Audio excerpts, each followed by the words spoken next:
할렐루야. 2월 14일 월요일입니다. 누가복음 12장 22절부터 34절까지 말씀을 읽고 은혜 나누도록 하겠습니다.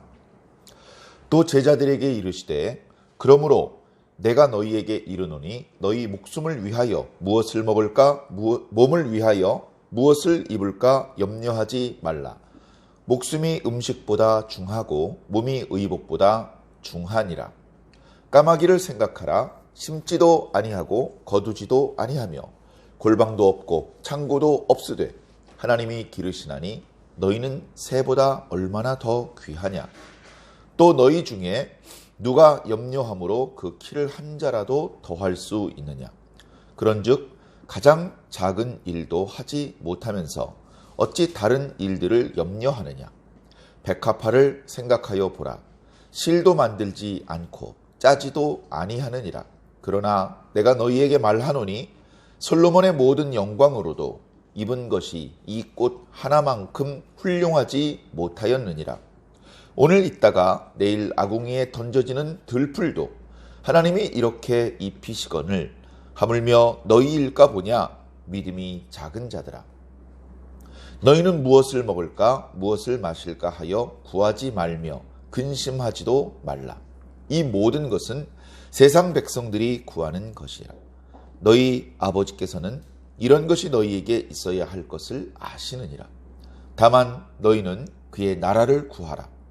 그리하면 이런 것들을 너희에게 더하시리라. 적은 무리여 무서워 말라. 너희 아버지께서 그 나라를 너희에게 주시기를 기뻐하시느니라. 너희 소유를 팔아 구제하여 낡아지지 아니하는 배낭을 만들라. 곧 하늘에 둔 바 다함이 없는 보물이니 거기는 도둑도 가까이 하는 일이 없고 좀도 먹는 일이 없느니라. 너희 보물 있는 곳에는 너희 마음도 있으리라. 아멘. 자, 계속되는 예수님의 말씀입니다. 이런 말씀을 주시는 까닭은 아마도 제자들의 마음을 주님께서 엿보았기 때문일 것입니다.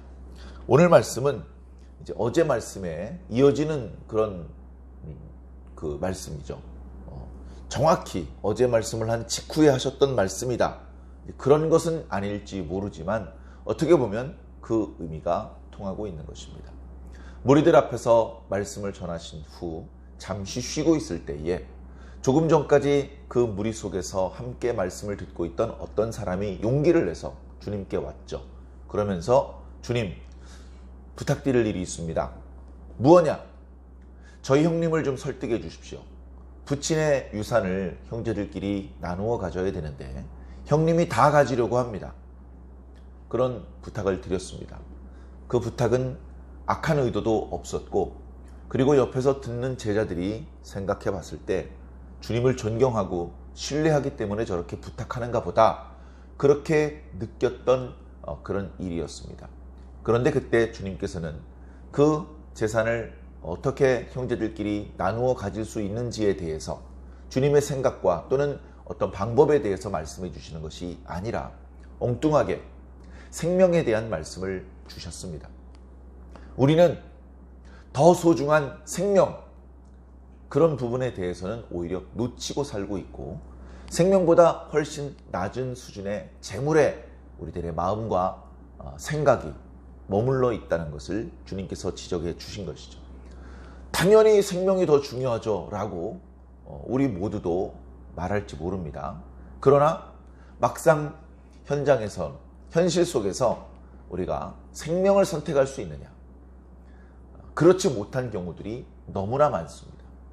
쾌락이 생명보다 더 앞서고 돈이 생명보다 더 앞서는 상황을 우리는 너무나도 많이 경험하기 때문에 공감하실 것입니다. 그래서 그런 현실에 부조리하고 잘못된 모습들이 우리 주변에 많이 있기는 하지만 그러나 분명한 것은 생명이 훨씬 더 소중하고 그리고 결정적인 순간이 되어도 생명을 선택하는 더 중요한 것을 선택할 줄 아는 그런 우리들이 되어야 한다라는 것을 우리가 지난 시간 말씀 묵상을 통해서 마음에 새겼었습니다. 똑같은 주제는 아닙니다만 이어지는 주제죠. 제자들이 아니 생명이 당연히 중요하지만 이거 유산을 하나도 받지 못하면 어떻게 유산을 모세의 율법대로 정당하게 받고 싶어하는 마음을 탐심이라고 하신다면 그러면 우리가 뭘 할 수 있지? 그런 답답함이 어쩌면 제자들에게 느껴졌을지도 모릅니다. 그리고 그 제자들, 그리고 예수님의 말씀을 들었던 거의 대부분의 서민들, 거의 대부분의 사람들이 물질적인 아쉬움을 가지고 삽니다. 오늘날도 마찬가지입니다. 우리나라 국민이 100명이라면 그 중에 물질적인 아쉬움이 없이 그럭저럭 넉넉하게 그렇게 사는 사람이 100명 중에 몇 명이나 될 것 같습니까? 100명 중에 몇 명이나 될 것 같습니까? 거의 없습니다. 거의 없어요. 1년에 월급을 5천만 원, 1억 원을 받아도 그에 맞게 지출도 많고 세금도 많이 떼어가고 여러 가지로 걱정이 많고 아까운 생각도 많이 들고 그런 법입니다. 돈 1,000만 원만 더 있었으면, 돈 100만 원만 더 있었으면, 10만 원만 더 있었으면 좋겠다. 거의 100이면 100명 전체가 물질적인 모자람, 그런 아쉬움 가운데 살고 있습니다. 그러다 보니까 어떻습니까? 마음이 항상 그 물질에 머물러 있죠. 오늘 주님께서는 물질, 재물, 돈이라는 표현 대신 의복, 음식 이런 표현으로 좀 바꾸어서 설명을 해주셨는데 결국은 일맥상통하는 내용입니다. 주님께서 말씀하셨죠. 무리들에게 무엇을 먹을까, 무엇을 입을까 염려하지 말라. 왜 이렇게 말씀하셨겠습니까? 염려하고 있기 때문에 그렇죠. 돈에 대한 걱정을 하고 있는 것이죠. 무엇을 먹을까, 무엇을 입을까 염려하지 마라. 먹지 않으면 죽잖아요. 예수님, 생명이 중요하다면서요. 그 생명을 유지하려면 먹어야 되고 먹으려면 돈이 있어야 돼요. 입어야 되잖아요. 입지 않으면 병들고 입지 않으면 죽어요. 그러면 입어야 되는데 입으려면 돈이 있어야 되잖아요. 이런 생각을 예수님 앞에 있던 제자들, 그 앞에 있던 무리들, 그리고 심지어 오늘 저와 여러분들도 똑같은 생각을 하고 있습니다. 기복신앙은 잘못됐습니다. 이런 말씀을 하면 목사님 돈 없이 살 수 있습니까? 이렇게 반문하면 돈 없이 어떻게 살아요? 그런데 주님께서 말씀하신 의도가 그게 아니라는 것이죠. 오늘 주님께서 말씀하실 때 당신께서 전달하려는 메시지, 그걸 강조하기 위해서 이른바 더더구나 라는 어떤 방법을 사용하십니다. 까마귀도 하나님께서 먹이신다. 백합화도 하나님께서 입히신다. 근데 너희 예수 제자들은 까마귀라든가 백합화보다 훨씬 더 귀중한 존재 아니냐. 근데 하나님께서 안 먹이시고 안 입히시겠느냐? 그러니까 너희들이 그렇게 하나님의 귀중히 여김을 받고 있다는 것을 깨닫고 어리석게 먹을 게 부족한데, 입을 게 마땅치 않은데 이런 거 걱정하지 말아라.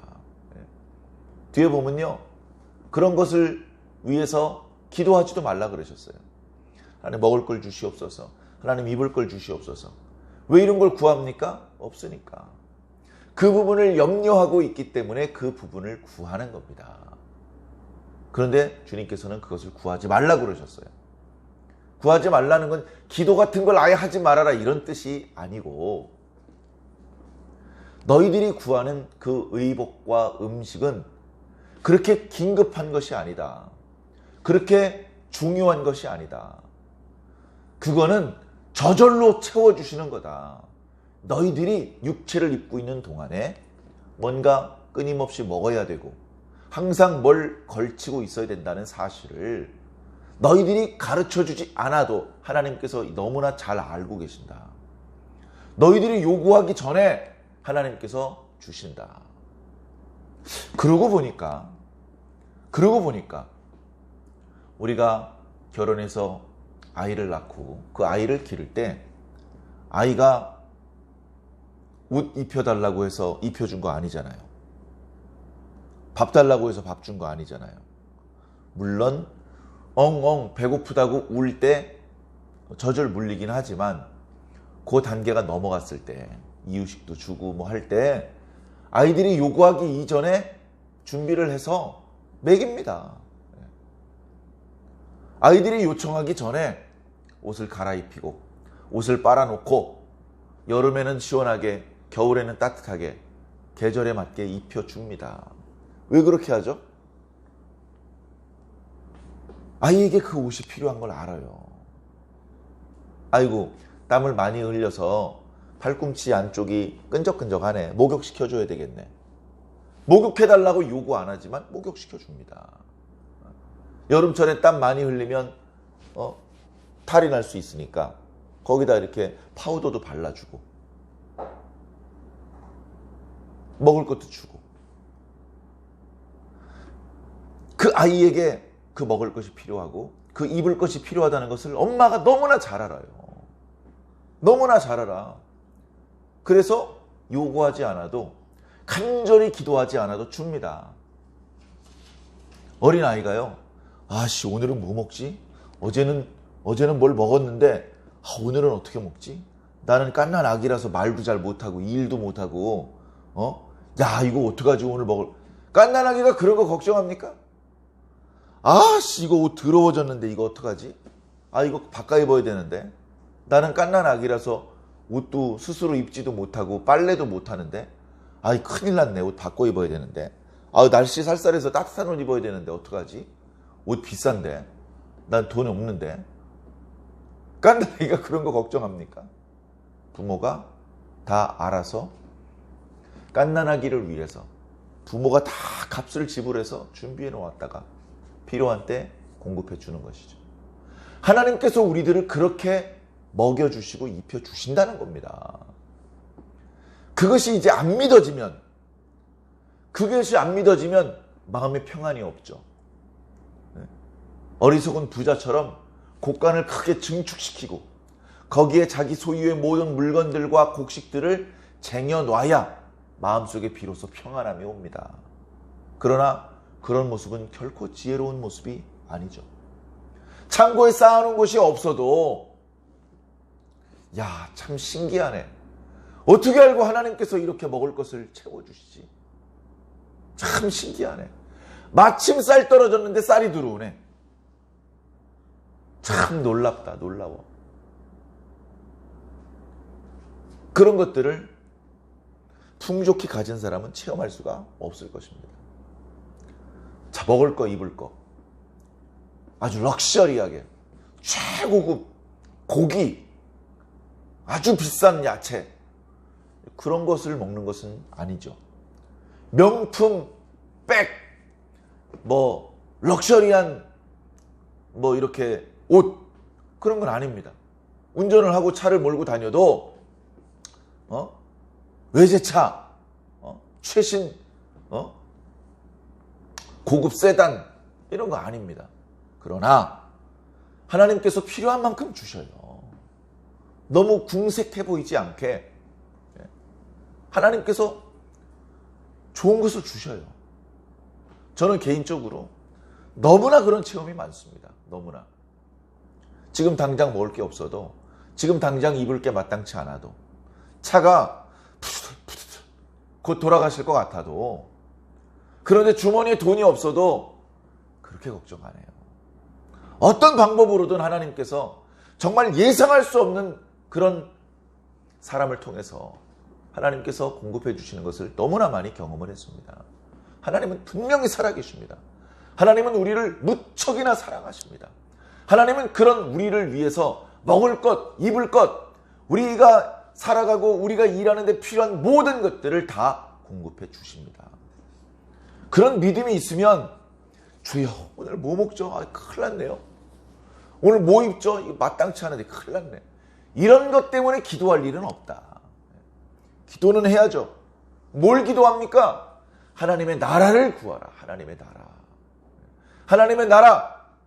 하나님께서 왕이 되시고 하나님께서 통치하시는 하나님의 법도 곧 공의와 사랑이 완벽하게 실현되는 그 세계에서 먹을 게 없어서 입을 게 없어서 고민하는 사람이 있을 것 같습니까? 불가능하죠. 하나님의 나라가 임하면 먹을 거 입을 거는 자연히 해결되는 것입니다. 지금 온전한 하나님의 나라가 아님에도 불구하고 당신의 백성들에게 하나님께서 이같이 까마귀보다 훨씬 잘 먹여주시고 백합화보다 훨씬 잘 입혀주시는데 하물며 하나님의 나라가 임하면 뭐가 걱정이냐?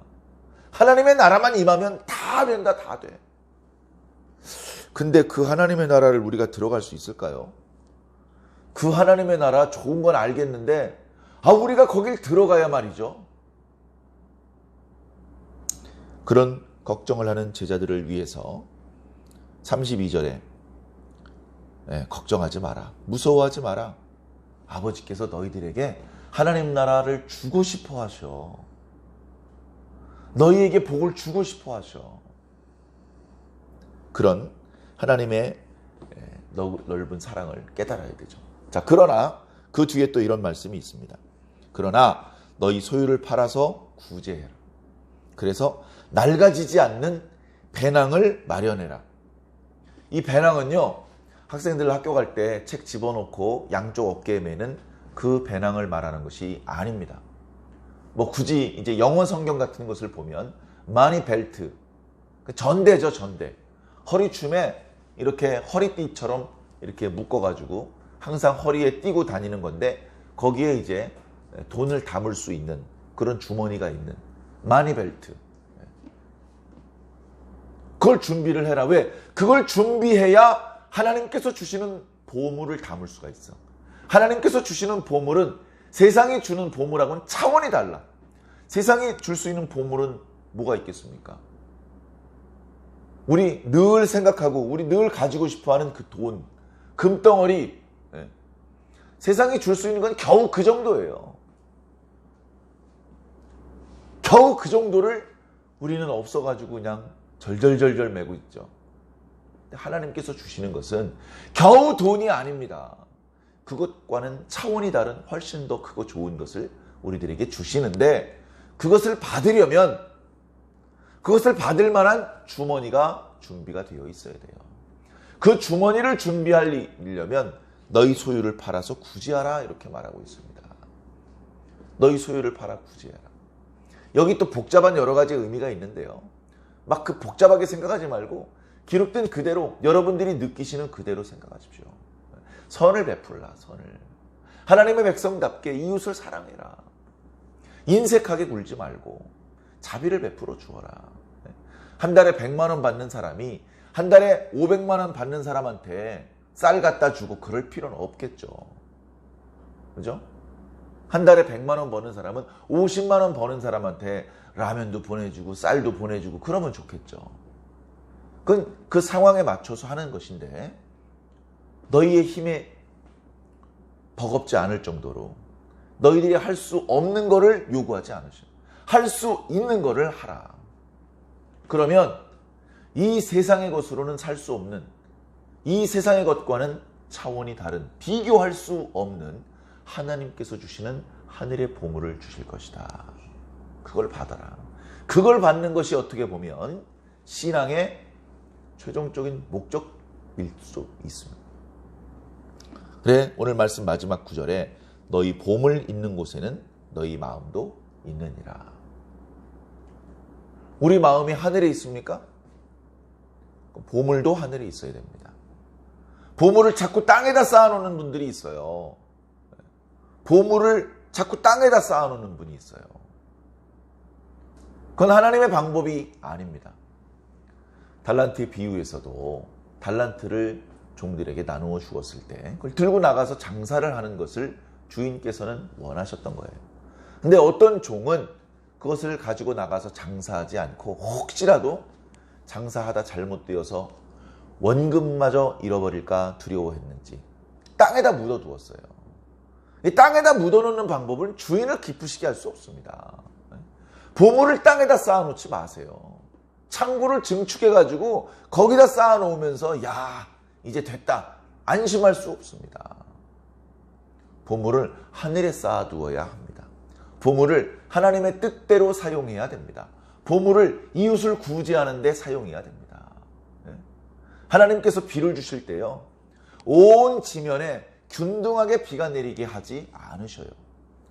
어떤 자리는 비가 많이 내리고요, 어떤 자리는 비가 조금 내립니다.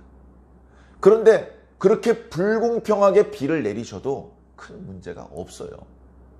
비가 많이 내린 쪽에서 비가 많이 내리지 않은 쪽으로 물이 흘러가면 되는 겁니다. 세상에 수없이 많은 사람들이 있죠. 다 재능이 다릅니다. 그래서 그들이 벌어들이는 수입이 다 달라요. 엄청나게 돈을 많이 버는 사람도 있고 돈을 잘 못 버는 분들도 있습니다. 괜찮아요. 많이 버는 분이 조금 버는 분에게 이렇게 그냥 주면 됩니다. 그냥 줘도 자기에게는 어마어마하게 또 많이 남아 있어요.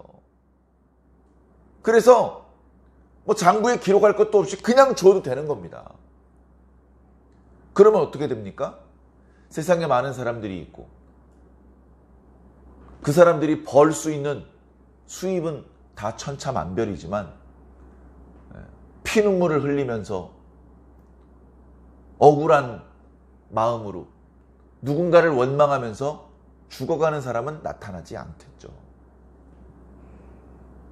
그것이 어떻게 보면 하나님께서 이 세상을 조금은 일률적이지 않게 약간씩의 편차를 두고 창조하셨고 또 그렇게 운영하시는 이유인데, 그만 그 사이에 하나님의 법을 또는 하나님의 정신을 망각하고 하나님 없이 그저 내가 벌어놓은 것을 남을 주지 못하고 디릭디릭 쌓아 놓아야만 안심할 수 있는 그런 상태가 되어버려서 세상은 열심히 농사를 지어서 추수를 해놓고도 그것을 나누지 못해서 굶어 죽는 사람과 썩어서 버리는 양식이 존재하는 것입니다.